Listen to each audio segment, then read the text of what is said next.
আমরা সহ্য করব না।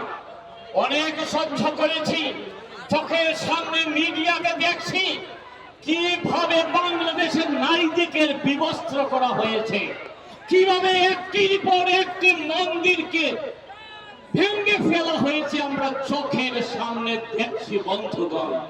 এত কিছু দেখার পরেও আমাদের রক্তটা কেমন করে থামাবো? আমাদের রক্ত যে ছুটছে হৃৎপিণ্ড থেকে সমস্ত শরীরে, সেটাকে কেমন করে আটকাবো?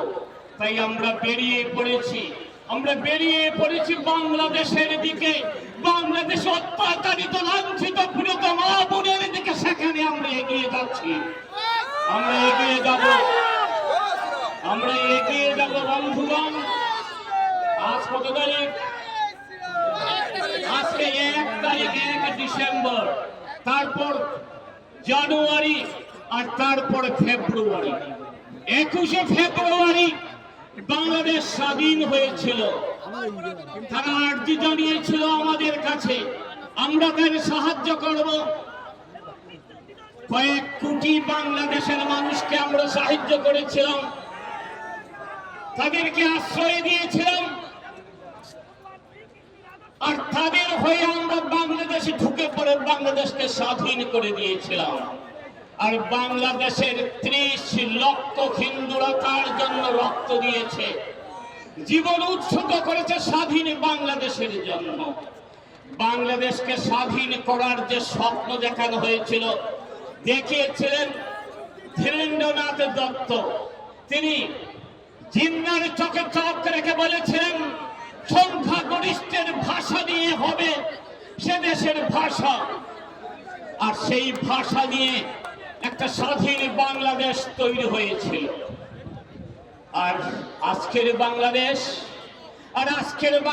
রক্তদানের ফলে স্বাধীন প্রাপ্ত বাংলাদেশে তাদেরই ভাষার নোবেলজয়ী পুরুষ, তাদের ভাষার বাংলা ভাষার প্রেরণায় পুরুষ রবীন্দ্রনাথের মূর্তিকে ভাঙচুর করে, নজরুলের মূর্তিকে ভাঙচুর করে।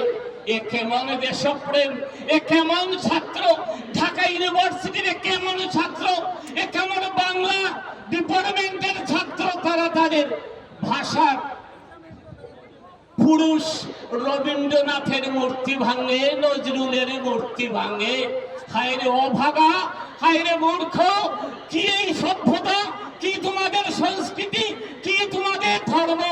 এ কোন ধর্ম বন্ধুগণ, যে তার পাশের বাড়ির মেয়েকে বিবস্ত্রা করে, পাশের বাড়ির মেয়েকে অত্যাচার করে? এ কেমন ধর্ম, এ কেমন সংস্কৃতি? এখন তো দেখা গেল সেই তো জেহাদি, তাকে প্যারাসুট ল্যান্ডিং করে আর ওখানে বসিয়ে দেওয়া হলো। সেজন্য সারা বিশ্বে এটা একটা চিন্তার বিষয়। এই যে নোবেল কমিটি যে আছে, তাকেও চিন্তা করতে হবে যে নোবেল পুরস্কার প্রাপ্ত ব্যক্তি আর জেহাদিদের সাহায্যে সেই দেশের সংখ্যালঘুদের উপর এরকম নির্মম অত্যাচার করতে পারে, সে কি ধরনের শান্তিদূত? এই ধরনের ব্যক্তিকে শান্তি পুরস্কার দেওয়া যায় কি? এই ধরনের ব্যক্তির শান্তি পুরস্কার তো ছিনিয়ে নেওয়া উচিত। সেটা সম্পূর্ণ বিশ্বে এটা আওয়াজ উঠানো চাই, এবং সনাতন ধর্ম এটা আওয়াজটা তুলতে পারে। প্রকৃতপক্ষে সনাতনপন্থী মানুষই বিশ্বে সবচেয়ে বেশি। এমনিতে বলা হয় সবচেয়ে বেশি ধর্মাবলম্বী মানুষকে না খ্রিস্টানরা, এরপরে কারা? ইসলামরা। কিন্তু এটা নয়, সত্যি কথা, সনাতনপন্থী যখন আমরা বলি, তখন সনাতনপন্থী হচ্ছে পৃথিবীর 700 কোটি মানুষের মধ্যে 350 থেকে 400 কোটি মানুষই সনাতনপন্থী। কারণ হিন্দুস্তান, চায়না, তিব্বত, জাপান, কোরিয়া, মানে সাউথ ইস্টার্ন সবগুলো স্টেট, সবখানে বুদ্ধকে পূজা করে। আর বুদ্ধ আমাদের 10 অবতারের এক অবতার। সেই জন্য সনাতনপন্থীর যদি হিসাব করা যায়, তো ব্যক্তিগত বন্ধুগণ, আমরা এখানে যারা আছি তাদের সবার তীর্থস্থান বাংলাদেশ। আমাদের রাধারমণ গোস্বামী, উনার জন্মস্থান সিলেট। আমাদের অখণ্ড মণ্ডলের স্বামী স্বরূপানন্দজি, উনার জন্মস্থান ফরিদপুর। আমাদের ভারত সেবাশ্রম সংঘের প্রতিষ্ঠাতা স্বামী প্রণবানন্দজি, উনারও জন্মস্থান ফরিদপুর। আমাদের লোকনাথ ব্রহ্মচারী, উনার 24 বছরের লীলাক্ষেত্র বারোদি গ্রাম। আমাদের শ্রীমন মহাপ্রভু, যার শিরোনাম 32 অক্ষর আমরা সবসময় জপ করি, সেই মহাপ্রভুর ঠাকুরদা ঠাকুমা এই আমাদের ঢাকা দক্ষিণ শ্রীহট্ট, মানে এখন তো শ্রীভূমি, আমরা শ্রীহট্টের ঢাকা দক্ষিণে ওনাদের বাড়ি। অভিনয় করার হেঁপাহ আপুনিও পঢ়ি ৰাখিছে নেকি? আপোনাৰ অভিনয় কৰাৰ অভিজ্ঞতা নাই? কোনো কথা নাই, আপোনাৰ বাবে আহিছে সোণালী সুযোগ। 29 ছেপ্টেম্বৰত দিনৰ 9 বজাৰ পৰা নিশা 8 বজালৈ বলিউড তথা হলিউডৰ চিনেমাৰ বাবে অডিশ্যন হ'বলৈ গৈ আছে গুৱাহাটীৰ কাহিলীপাৰাস্থিত জ্যোতি চিত্ৰবনত।